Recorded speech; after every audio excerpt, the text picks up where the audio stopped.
In Samoa, we have this proverb, e tū maule, e sui le whainga, ai tū maule whaavai. Change the practice, but keep the foundation. And so if we're going to keep the foundation of the malu, what patterns can change? What patterns are more, when I was getting my tatau, one of the conversations I had with my chufunga, Chuape Alaiva'a, he said that the everything on the tatau, everything on the traditional tatau is to do with traditional navigation. And then one of the other chufunga li'ai whaiva imo said, that's true, but also we are an evolving people. And so some of the motifs we have now are more land-based motifs, land insects and stuff like that.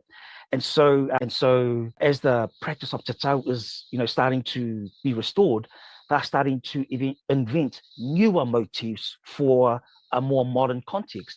And so I think, as we embrace each other, as we become less divisive and more embracing, there can be better conversation about what that could look like, and more maybe agreements or even conversations around what are the patterns, what are the patterns that keep, and what are the structures that keep, and what are the structures that can evolve and adapt and change.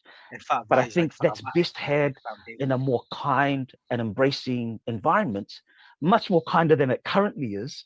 But I think the more we bring some of these old stories together and hear and learn from one another, I think the more we're going to see how much connects us compared to the very little that disconnects us.